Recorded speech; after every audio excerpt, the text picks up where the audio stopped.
The gun felt heavier than usual in Kang Ji-woo's hand. He stood in the empty warehouse, rain hammering the metal roof above, staring down at the man bleeding on the concrete floor. Park's lieutenant. The third one this month. Please. The man was begging now, words tumbling out in desperate Korean, promises and threats mixing together like they meant something. They didn't. Ji-woo raised the gun. Wait, please, I have information. The shot echoed. Silence. Ji-woo's phone buzzed. Min-jae's name flashed on the screen. It's your mother, Min-jae said. Hospital called. You need to get there now. Ji-woo looked at his hands. Blood. Always blood. He left the body where it fell. 20 minutes later, he was walking through Seoul National Hospital's sterile white corridors, the smell of gunpowder still clinging to his clothes, death still fresh in his mind. His mother was dying. The doctors had said weeks, maybe days.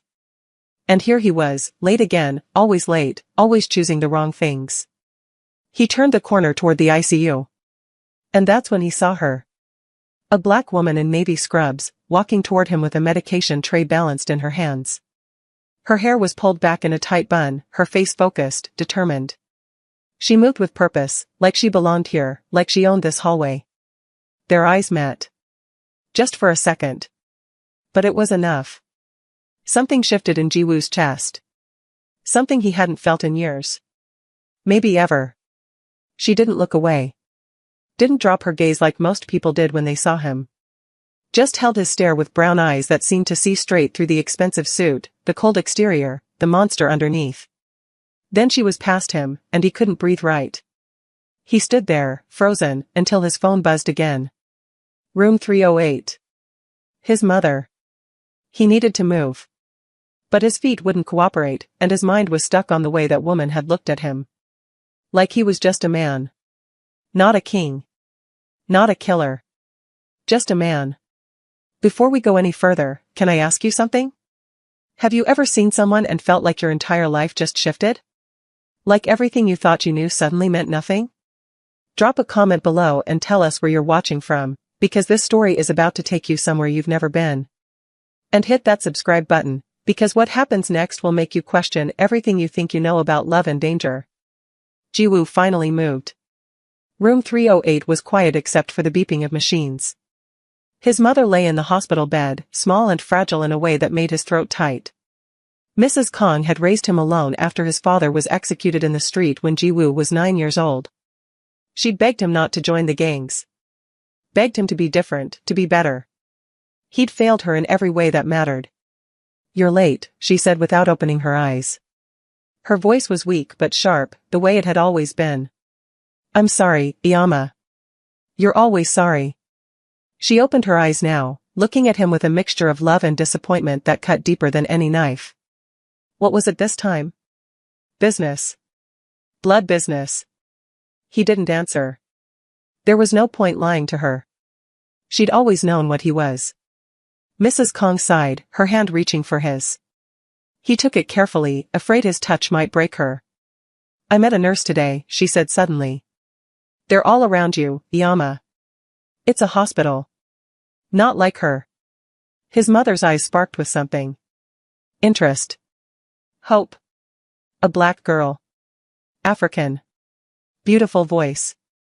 She talked to me like I was human, not just another dying old woman. Ji-woo thought of the woman in the hallway. The one who'd looked at him like he mattered. She asked about my life, his mother continued. About you. I told her I had a son who was lost but not broken. Not yet. Iama. I'm dying, Ji-woo. Let me say what I need to say. She squeezed his hand with surprising strength. That girl, she has kind eyes. The kind that see people, really see them. You should talk to her. I'm not here to talk to nurses. No. You're here to watch me die and feel guilty about it. His mother's voice was sad now. But maybe, just maybe, you could try to find something worth living for before I'm gone. The words hung in the air between them.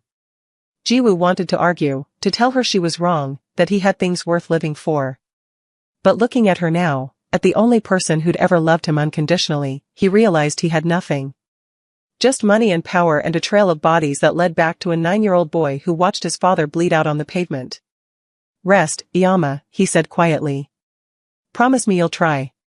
Try what? To be more than this. She gestured weakly at him, at the blood he knew she could smell on his clothes, at the darkness that clung to him like a second skin. Promise me. I promise. It was a lie. They both knew it. But his mother smiled anyway, closed her eyes, and drifted off to sleep. Jiwoo sat there for another hour, watching her breathe, counting each rise and fall of her chest like he could somehow keep her alive through sheer will. His phone buzzed. Work. Always work. He stood to leave, and that's when the door opened. The nurse walked in. The one from the hallway. She stopped when she saw him, surprise flickering across her face before she composed herself. I need to check her vitals, she said in Korean. Her accent was thick, beautiful in a way he couldn't explain. Jiwoo nodded, stepping back. He watched her move around his mother's bed with practiced efficiency. Checking machines, adjusting IVs, making notes on a tablet. She was gentle, careful, treating his mother with a tenderness that made his chest ache. She's stable, the nurse said, glancing at him. But she needs rest. Lots of it. I know. Then maybe you should let her sleep instead of sitting here looking miserable. The words were blunt, almost rude. Jiwoo blinked. No one talked to him like that. No one dared. Excuse me? The nurse met his eyes, unflinching. Your mother told me about you. Said you carry the weight of the world on your shoulders and refuse to put it down. She tilted her head. She's right, isn't she? You don't know anything about me. I know you're keeping her awake with your guilt. The truth of it hit him like a punch. I should go, he said. Yes. You should. He walked past her, close enough to catch the scent of her perfume. Something light. Clean. Nothing like the death and violence that followed him everywhere. At the door, he stopped. What's your name? She hesitated. Bella. Bella, he repeated, tasting the syllables. And you are? Bella asked, though something in her eyes said she already suspected he wasn't just any visitor. Nobody important. Your mother seems to think otherwise. Jiwoo turned fully to face her now. She was watching him with curiosity, not fear. Most people feared him. Even when they didn't know his name, they felt the danger that radiated from him like heat. But not her. She's biased, he said. She's dying, Bella replied softly. The dying don't waste time on lies. The words settled between them, heavy and true. Jiwoo left without responding. But as he walked down the hospital corridor, past the nurses' station, past the waiting families, past the fluorescent lights that made everything look pale and lifeless, he couldn't stop thinking about her. About Bella. About the way she'd looked at him like he was worth something more than violence. He got into his car, a black Mercedes that cost more than most people made in a year, and sat there in the parking garage for 10 minutes, hands on the steering wheel, not moving. His phone buzzed again. Minjae. The bodies needed to be disposed of.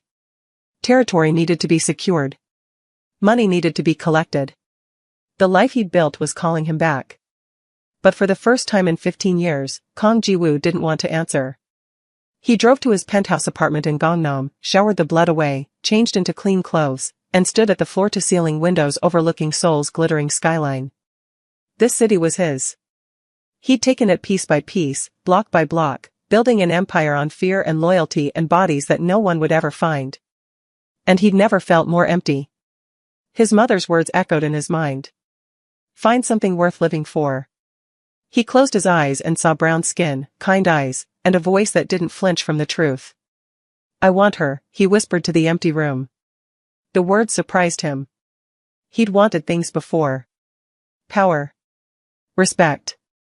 Revenge. But this was different. This was need. Raw and desperate and terrifying because wanting something meant it could be taken away. And Jiwoo had learned early that anything you loved was a weapon someone else could use against you. But he couldn't stop thinking about her. Bella. The nurse who'd saved his mother's life without knowing who she was saving. The woman who'd looked at him like he was human. He made a decision then. A stupid, reckless, dangerous decision. He would see her again. Bella Sam couldn't sleep. She lay in her tiny apartment in Itaewon, staring at the ceiling, replaying the encounter with Mrs. Kang's son over and over in her mind. There was something about him. Something dark. She'd seen men like him before, back in Lagos. Men who carried violence in their bones. Men who took what they wanted and destroyed what they couldn't have. Her father had been one of them before he disappeared when she was 12, leaving her mother to raise 3 kids alone on a teacher's salary. Bella had promised herself she'd never get involved with that kind of man. Never. But those eyes. God, those eyes. They'd looked at her with such intensity, like she was the only real thing in a world of shadows. She rolled over, grabbing her phone. 3 a.m. Her shift started at 7. She needed to sleep. Instead, she opened her banking app and stared at the numbers. The exchange rate was killing her. Every dollar she sent home to Lagos bought less and less. Her brother's university fees were due next month. Her mother needed surgery for her hip. Her sister wanted to start a business. And Bella was drowning. She'd come to Seoul on a 2-year nursing exchange program because the pay was triple what she'd make in Nigeria. She'd endured the stares, the whispers, the old women clutching their purses when she walked past. She'd smiled through the microaggressions, the assumptions, the loneliness of being the only black nurse on her floor. Because her family needed her. Because she was strong. Because she didn't have a choice. But some nights, like tonight, the weight of it all felt too heavy. She thought about Mrs. Kong, who'd held her hand yesterday and said, "You're far from home, aren't you?" Bella had nodded, throat tight. "So am I," Mrs. Kong had whispered. "So am I." There was something about the old woman that reminded Bella of her grandmother. The same sharp eyes. The same way of seeing through people's defenses. The same gentle strength. Mrs. Kong was dying. Bella had seen enough death to recognize it. And her son, that dangerous man with the expensive suit and the blood under his fingernails, was watching his mother slip away and didn't know how to stop it. Bella understood that kind of helplessness. She'd felt it when her father left. When her grandmother died. When her mother got sick and there wasn't enough money for proper treatment. Some things you couldn't fix, no matter how hard you tried. But you tried anyway. Because what else was there? Her phone buzzed. A message from her brother. "Sister, I need to talk to you about the fees. Can you send extra this month?" Bella closed her eyes. Always more. Always not enough. She typed back, "I'll try." Then she turned off her phone and finally fell asleep, dreaming of home and storms and eyes that saw too much. Jiwoo came back to the hospital the next night. And the night after that. And the night after that. He told himself it was for his mother. That he was being a good son, finally showing up, finally being present. But he knew the truth. He was coming back for her.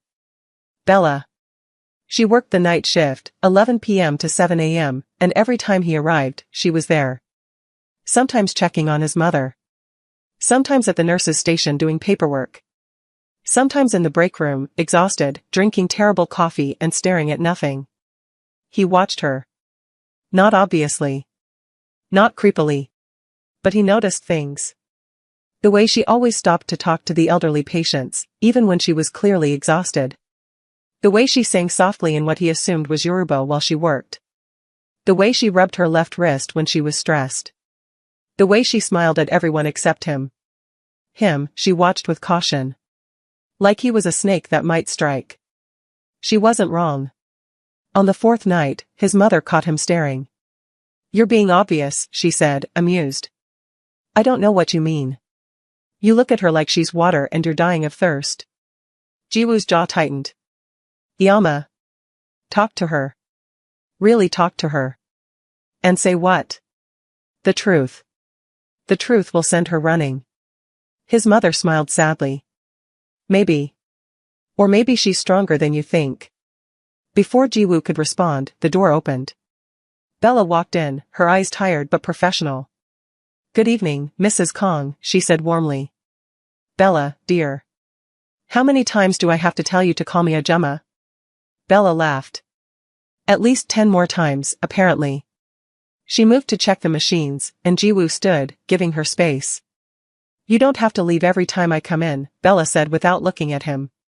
I thought you preferred it. I prefer not tiptoeing around uncomfortable silences. Mrs. Kong laughed. I like her, Ji-woo. She's got spine. So I've noticed. Bella finished her checks and made notes on her tablet. Then she turned to his mother.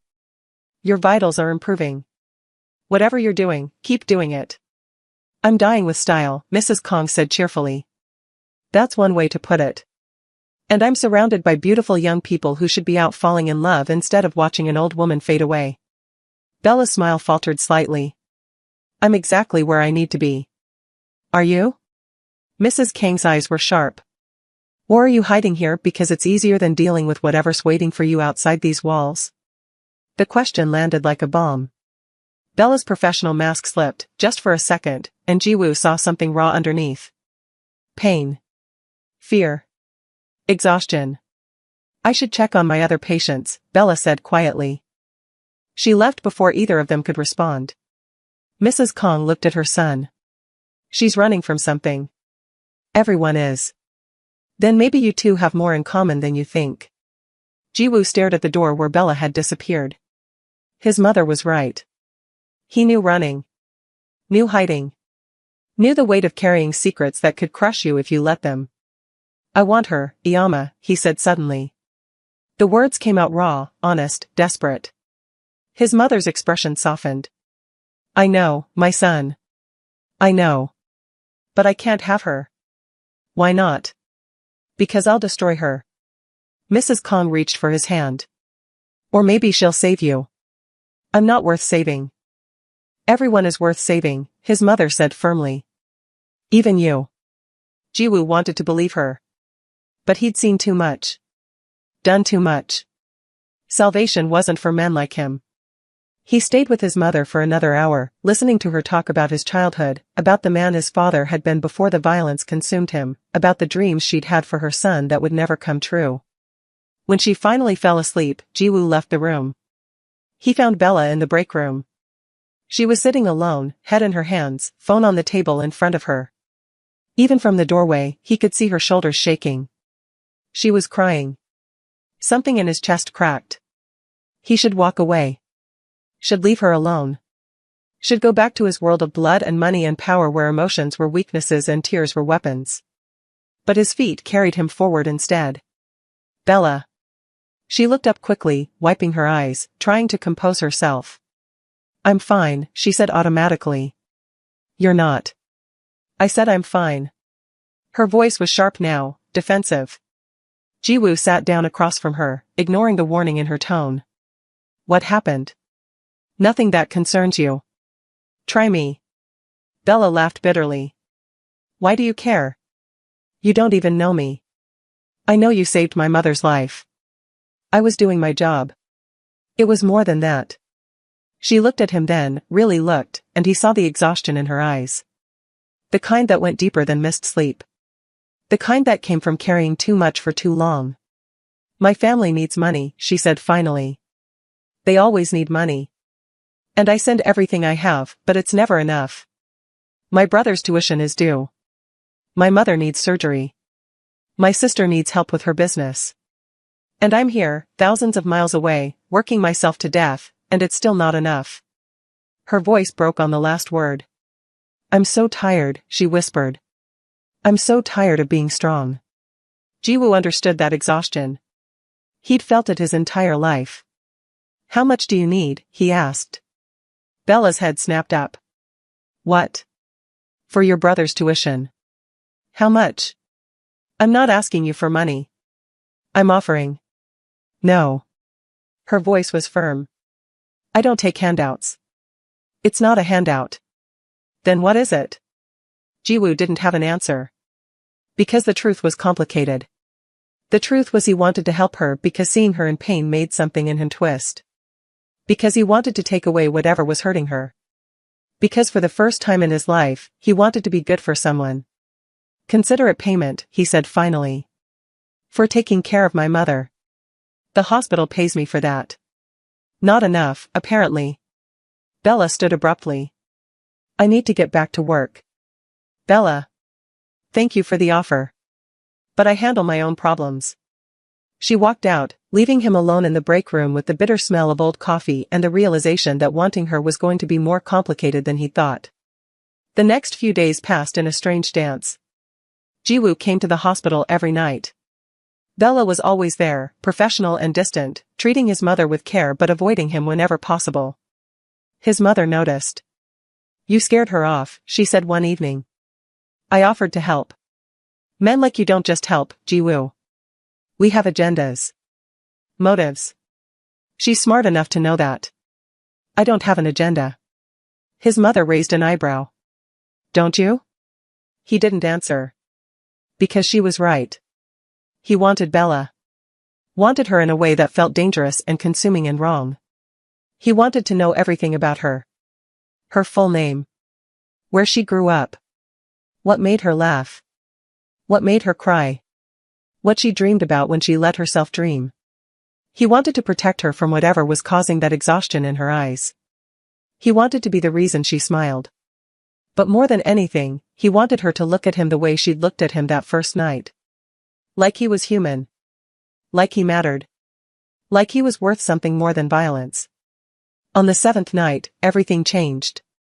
Jiwoo arrived at the hospital at midnight to find chaos. Alarms blaring. Nurses running. Doctors shouting. Room 308. His mother. He ran. The hallway seemed endless, his heart pounding so hard he thought it might explode. He burst through the door to find Bella standing over his mother's bed, hands moving in rapid compressions, her face set in fierce concentration. Cardiac arrest. The machines were screaming. His mother wasn't breathing. Clear, someone shouted. The defibrillator charged. His mother's body jerked. Nothing. Again. Another shock. Nothing. Jiwoo couldn't move. Couldn't breathe. Couldn't do anything except watch the only person who'd ever loved him slip away while machines screamed and nurses shouted and Bella kept fighting. Come on, Bella was saying, her voice tight. Come on, Ajumma. Don't you dare leave yet. Don't you dare. She went back to compressions, her arms shaking with effort. 1 minute. 2. 3. Bella, we should call it, another nurse said softly. No. She's been down for 8 minutes. I said no. Bella kept going, kept fighting, sweat dripping down her face, her entire body trembling with exhaustion. And then. A beep. Faint but there. A heartbeat. His mother gasped, her eyes fluttering open. The room exploded with activity, but Jiwoo only saw Bella. She was still standing over his mother, chest heaving, tears streaming down her face. You're okay, she was whispering. You're okay. His mother's hand found hers. Squeezed weakly. Stubborn girl, his mother said, her voice barely audible. Bella laughed through her tears. Learned from the best. The other medical staff stabilized his mother, adjusted medications, checked vitals. Slowly, the chaos settled into controlled efficiency. Bella stepped back, her work done, and that's when she saw him. Jiwoo stood in the corner, his face pale, his hands shaking. He looked broken. Completely, utterly broken. Bella walked over to him. She's stable, she said gently. He couldn't speak. Mr. Kong. Jiwoo, he said hoarsely. My name is Jiwoo. Jiwoo. Your mother is going to be okay. You saved her. I did my job. No. His voice cracked. You fought for her. You wouldn't let her go. Bella's expression softened. Neither would you. They stood there, surrounded by beeping machines and fluorescent lights and the smell of antiseptic, and something shifted between them. Something fragile. Something terrifying. Something real. Thank you, Jiwoo said. You keep saying that. Because I keep meaning it. Bella held his gaze. And for the first time, she didn't look away. Can I ask you something real? Have you ever watched someone fight for something they had no reason to fight for? Have you ever seen someone save a life just because they couldn't bear to let it end? That's what love looks like sometimes. Not pretty. Not romantic. Just raw and desperate and refusing to give up. Drop a comment if you've ever fought for someone like that. And if this story is hitting you somewhere deep, hit that like button, because what happens next is going to break you in the best way. The hospital moved Bella's patient load to give her a break after the code, but she refused to leave. She stayed with Mrs. Kong, monitoring her through the night, checking vitals every 15 minutes, adjusting medications, making sure the woman who'd called her dear and stubborn girl kept breathing. Jiwoo stayed too. He sat in the corner chair, watching Bella work, watching his mother sleep, trying to process the terror that had gripped him when he thought she was gone. Around 3 a.m., Bella finally sat down. "You should go home," she said quietly. "So should you." "I'm working." "Your shift ended 2 hours ago." She smiled tiredly. "So did yours."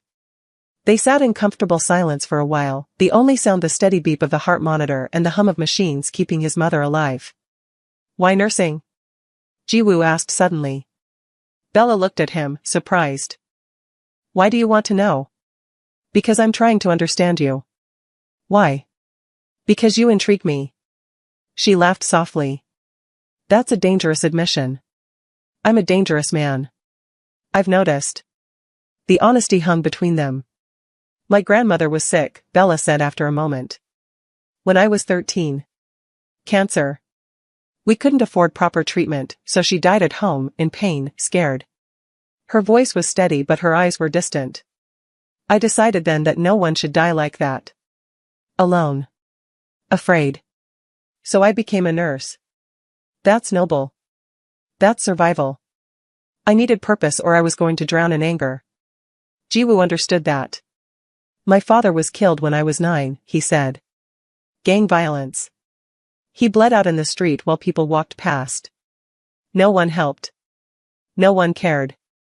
"I'm sorry," Bella said softly. "Everyone is. But sorry doesn't bring people back." Jiwoo looked at his mother, peaceful now in medicated sleep. "I joined the same gang that killed him. Became everything my mother begged me not to be. Because I needed to understand why. Why my father died. Why no one cared. Why the world is so cruel." "Did you find your answer?" "Yes. The world is cruel because we let it be." Bella absorbed this, then asked carefully, "What do you do, Jiwoo? For work?" He could lie. Should lie. But something about this moment, this quiet space between them, demanded truth. "Things that would make you run if you knew." "Try me. I hurt people. I take things that don't belong to me. I've killed men who deserved it and men who didn't." He watched her face for fear, for judgment. "I'm the monster mothers warn their children about." Bella was quiet for a long moment. Then she said, "My father was like you. Violent. Dangerous. He disappeared when I was 12. Police said he was probably dead. My mother said good riddance." She looked at Jiwoo directly. "I swore I'd never care about a man like that. Smart woman. Usually." The word hung between them, heavy with implication. "You should keep that promise to yourself," Jiwoo said. "Probably. I'll only hurt you, Bella." "I know." "Then why are you still sitting here?" She smiled sadly. "Because your mother asked me to see you. The real you. And I think I'm starting to." "What do you see?" "A man who's terrified of losing the only person who loves him. A man who doesn't know how to be good but wants to try. A man who's more lost than dangerous." "You're wrong. I'm very dangerous." "I didn't say you weren't. I said you're more lost." Jiwoo stood, walked to the window, stared out at Seoul's sleeping skyline. "My mother told me to find something worth living for," he said quietly. "I think I found it.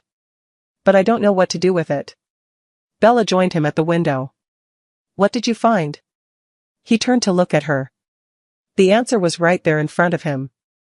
Brown skin glowing in the dim light. Eyes full of understanding. Strength wrapped in gentleness. Everything he'd never known he needed. "You," he said simply. Bella's breath caught. "Jiwoo. I know it's wrong. I know I have no right. I know I'm everything you promised yourself to avoid." He stepped closer. "But I can't stop thinking about you. Can't stop wanting to know everything about you. Can't stop needing to see you every day." This is a terrible idea. I know. You'll destroy me. Probably. And you're telling me this anyway? Because you deserve honesty. Even if it's ugly. Bella stared at him, her mind clearly racing. I have a rule, she said finally. No complicated men. No dangerous men. No men who make me feel things I shouldn't feel. Good rule. You're breaking all three. I know. She laughed, but there was no humor in it. I should walk away right now. Yes. Should tell you to leave me alone. Definitely. Should go back to my simple, safe, boring life. Absolutely. But I'm not going to, am I? Jiwoo's heart was pounding so hard he thought she might hear it. That's your choice, Bella. I won't chase you. Won't push. But if you stay, if you choose this, I need you to know what you're choosing. A criminal. A killer. A man who terrifies me. Yes. But also a son who sits with his dying mother every night. A man who says thank you like it costs him something. A man who's honest about his darkness instead of hiding it. That doesn't make me good. No. But it makes you real. They stood there, inches apart, the weight of the decision pressing down on them. Bella spoke first. I'm not saying yes.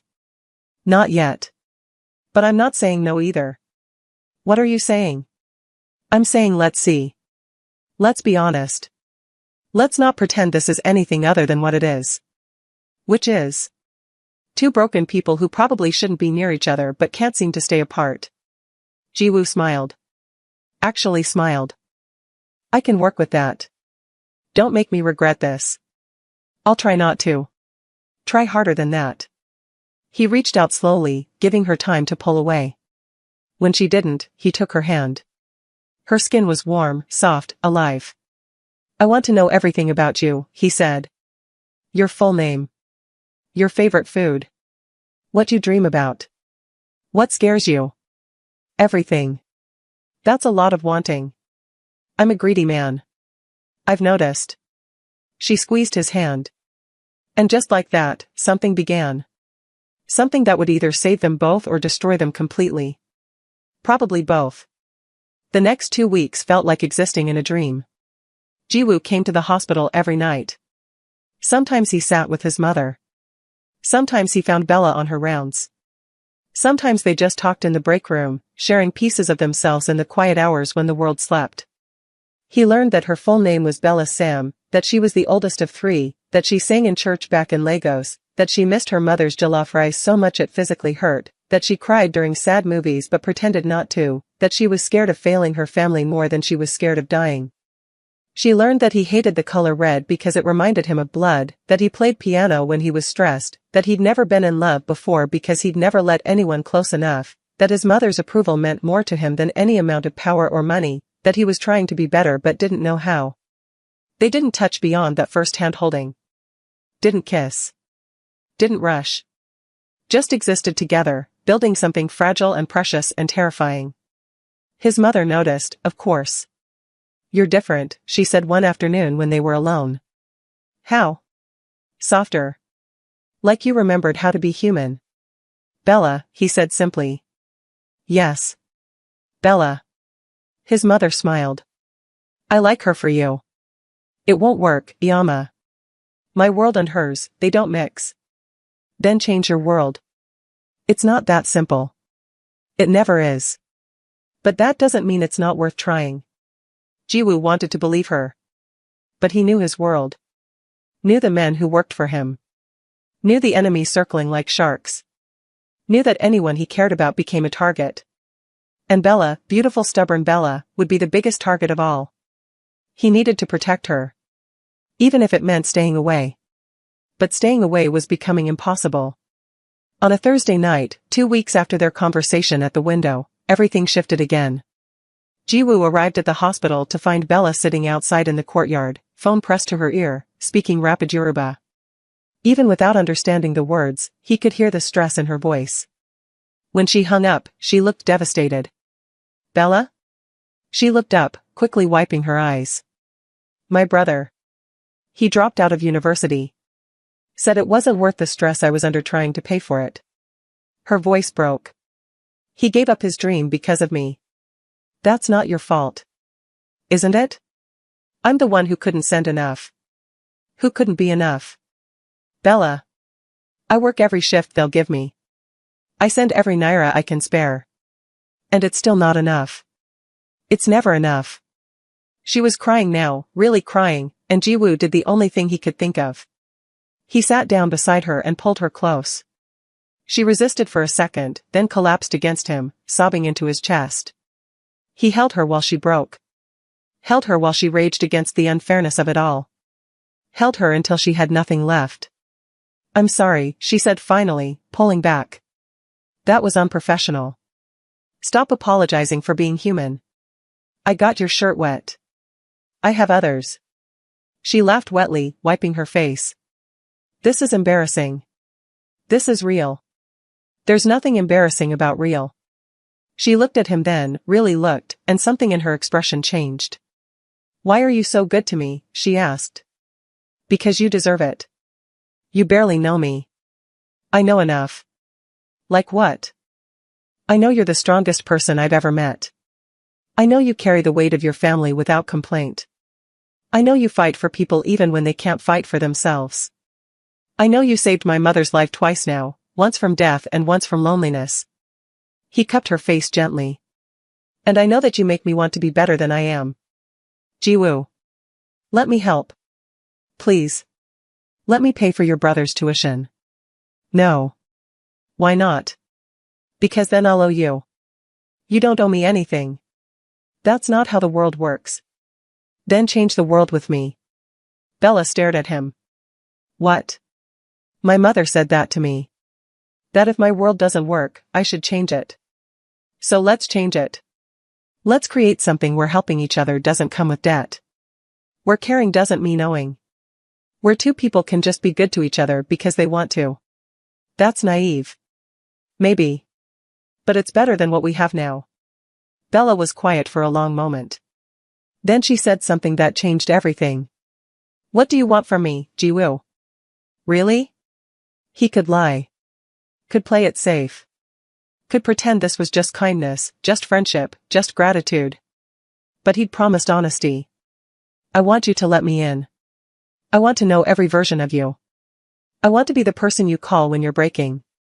I want to protect you from everything that hurts you. He paused. And I want you to want me back.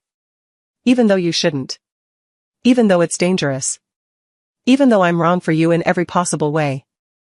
Bella's eyes searched his face. You're asking me to choose you. I'm asking you to choose yourself. Whatever that means.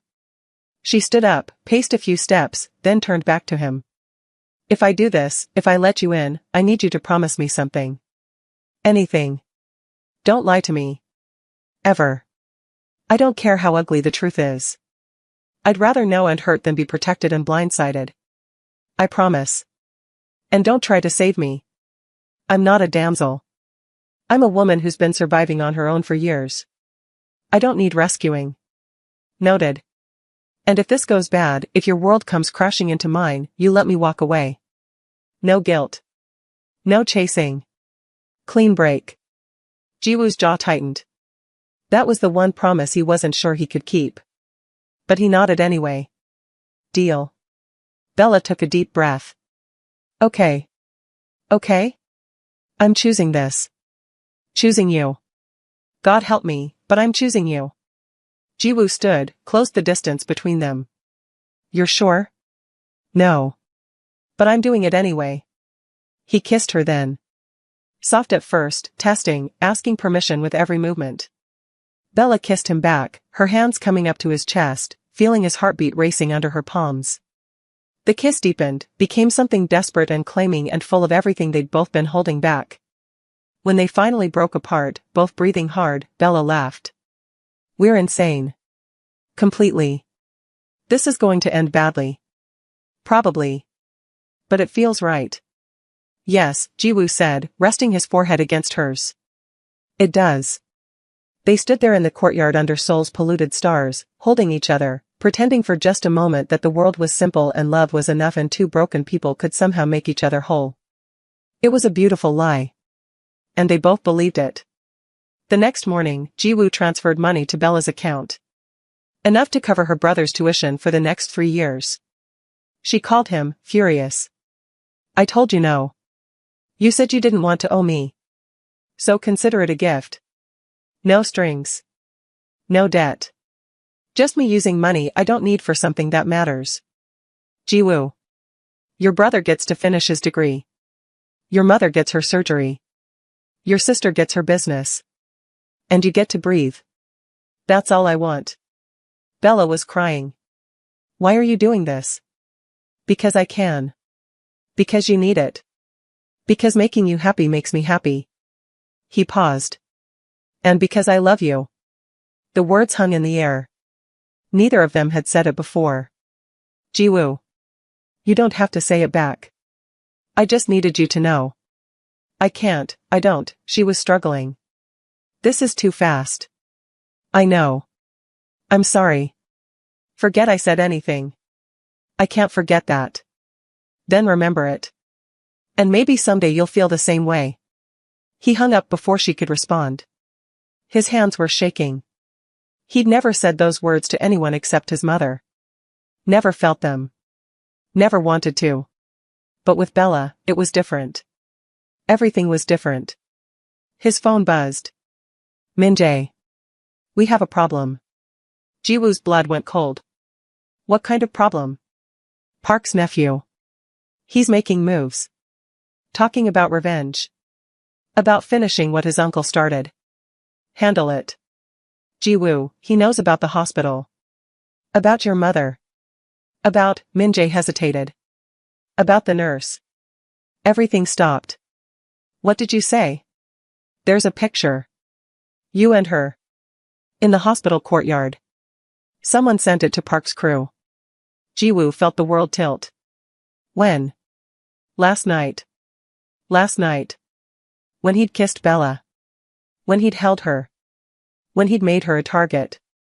I'm coming, he said. What do you want me to do? Nothing. I'll handle this myself. He hung up and drove straight to his warehouse. The place where he kept his weapons.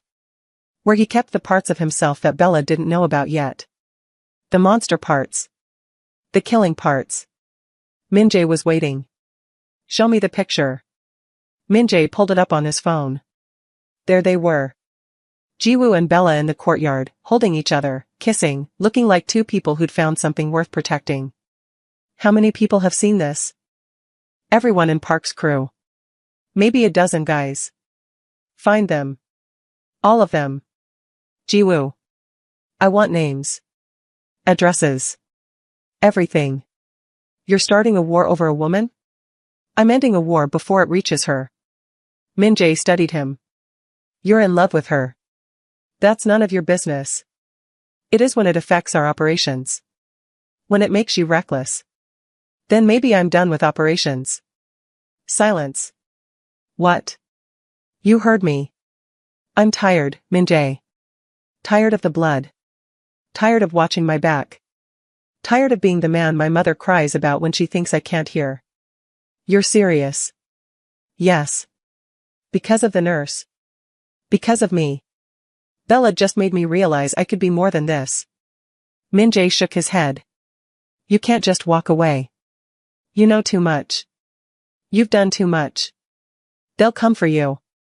Let them. And the woman? What happens when they come for her? That stopped Jiwoo cold. Because Min-jae was right. Walking away didn't mean being free. It meant painting an even bigger target on everyone he loved. Then what do I do? Jiwoo asked quietly. You end it. Completely. You make sure no one ever threatens you or yours again. You mean? I mean you eliminate the threat. Park's nephew. His crew. Anyone who knows about the nurse. You burn it all down so thoroughly that no one ever thinks about touching your world again. Jiwoo closed his eyes. He'd tried to be better. Tried to be the man Bella deserved. But maybe some men were beyond redemption. Maybe some monsters couldn't be tamed. Maybe love wasn't enough.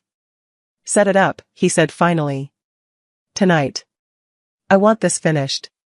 That evening, Jiwoo went to the hospital one last time. His mother was awake, looking stronger than she had in weeks. You look troubled, she said. I am. Does it involve Bella? Everything involves Bella now. His mother smiled. That's what love does. It becomes the center of your universe.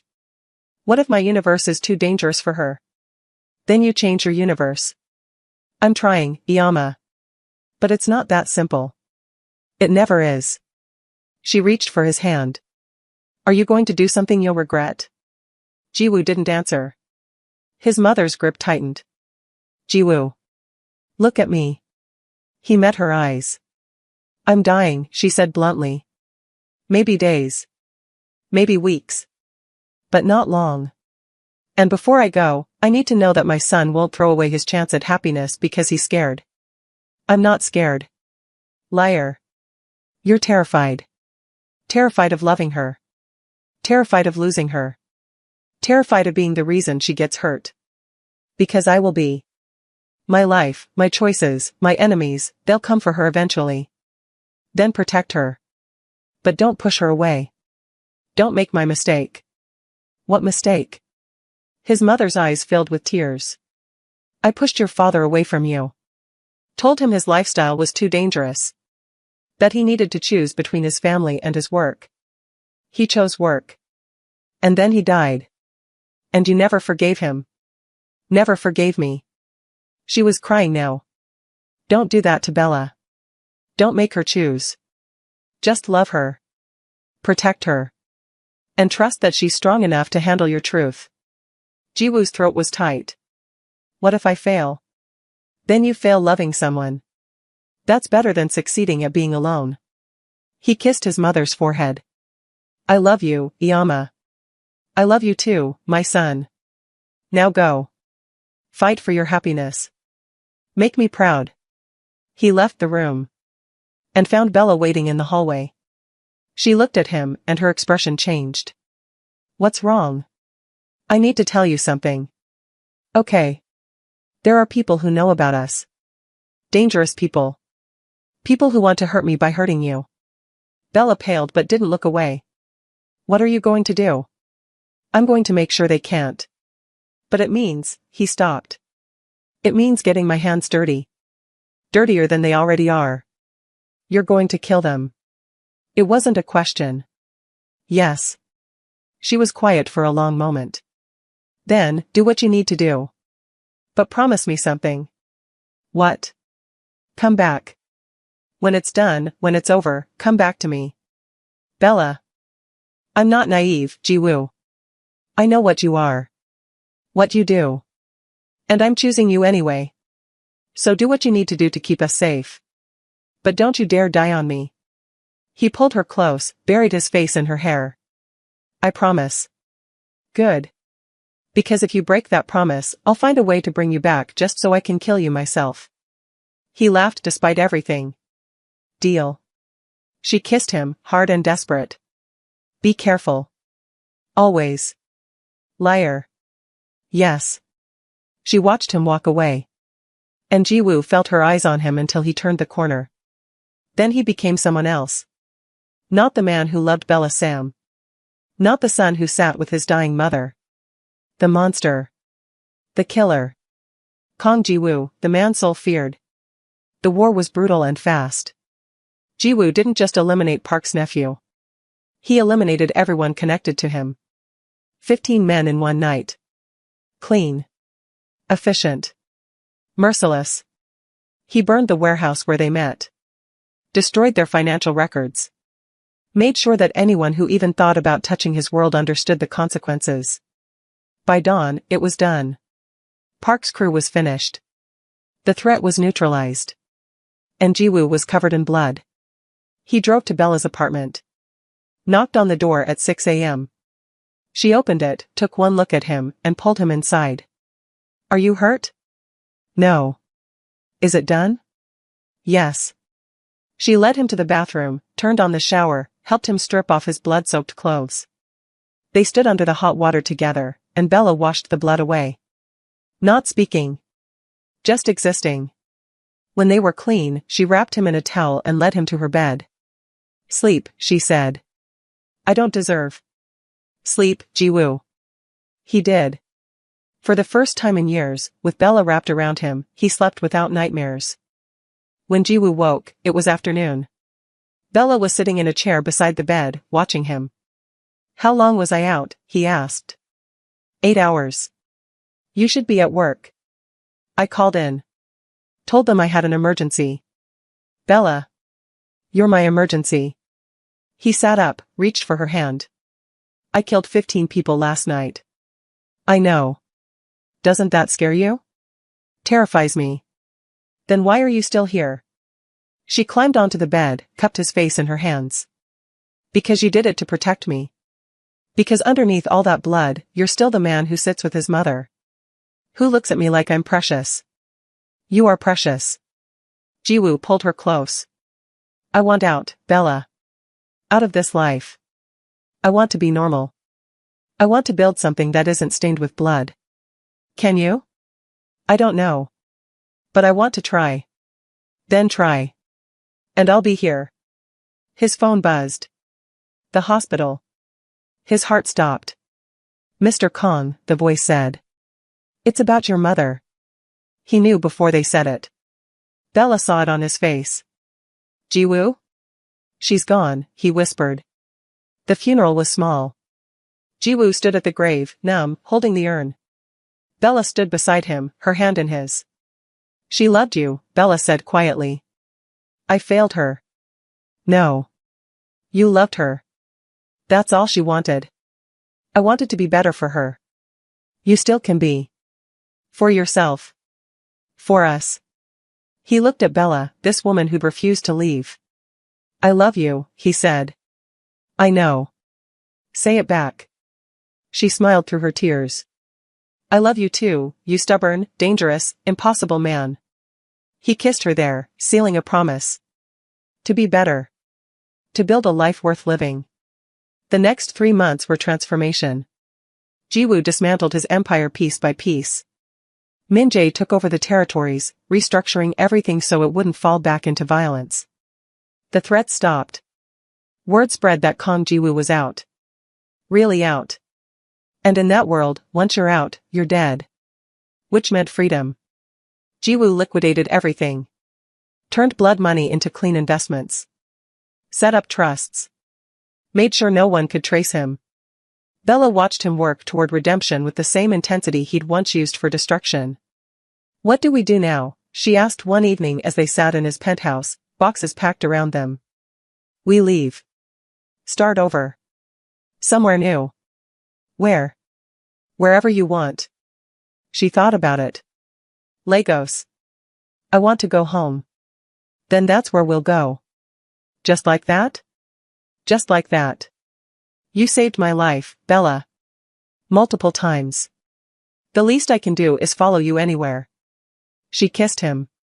We're really doing this. We're really doing this. 2 weeks later, they landed in Lagos. The heat hit them like a wall.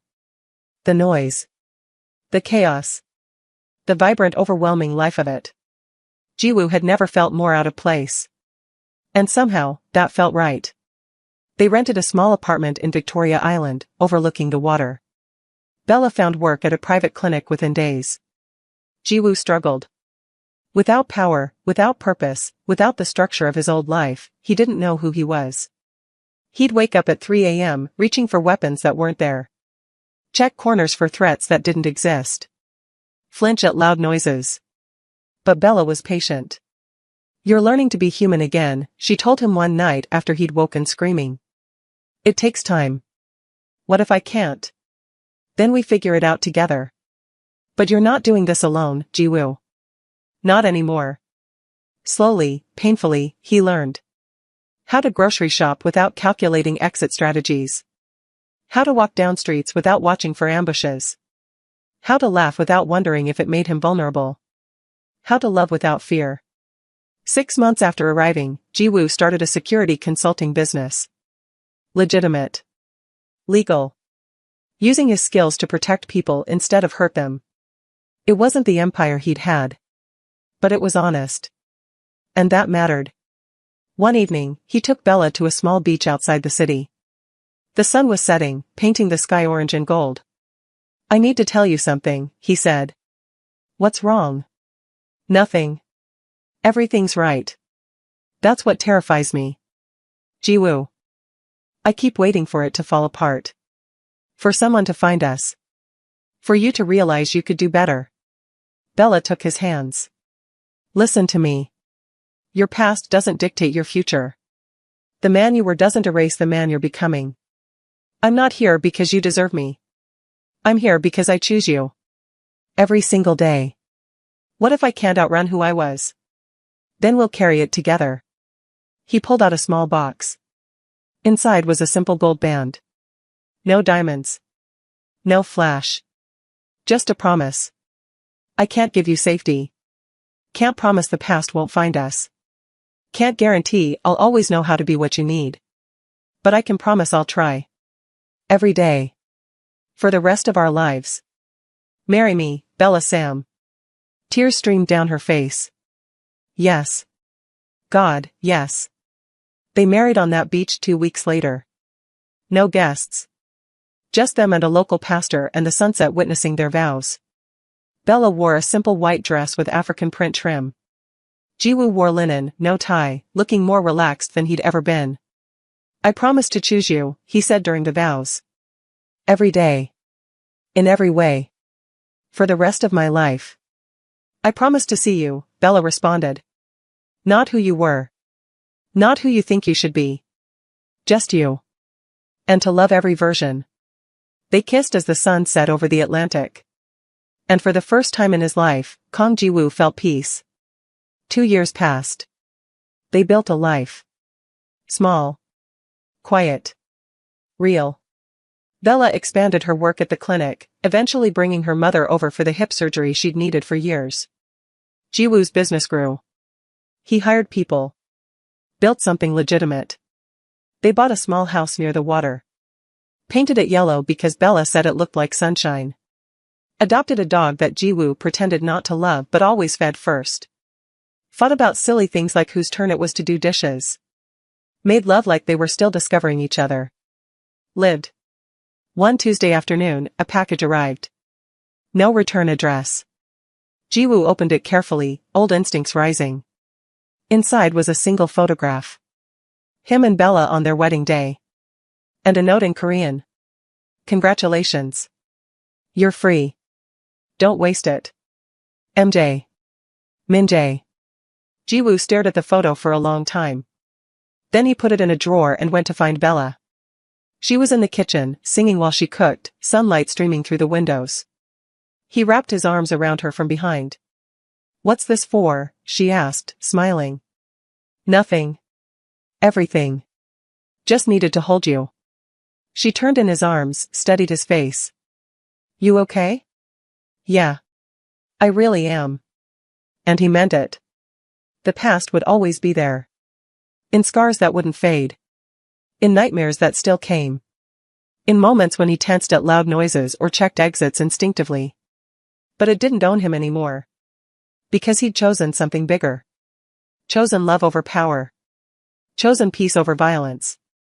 Chosen Bella over everything. That night, they sat on their small balcony overlooking Lagos. The city hummed with life below them. "Do you miss it?" Bella asked. "The power?" "Sometimes," he admitted. "When I'm weak." "What stops you?" "You. This. Remembering that I'm worth more than what I can take. That we're worth more than what I can control." She leaned against him. "I'm proud of you." "For what?" "For choosing this. For choosing us. For being brave enough to become someone new." "I had good motivation." "Yeah?" "Yeah. I found something worth living for." "What's that?" He kissed her forehead. "You, Bella Kong. Always you." They stayed like that as the sun set. Two broken people who'd found each other in the worst moment. Who'd chosen each other in the hardest moment. Who kept choosing each other in every moment after. It wasn't a fairy tale. Fairy tales don't include blood and death and the weight of who you used to be. But it was real. And real was better. Because real meant scars that healed.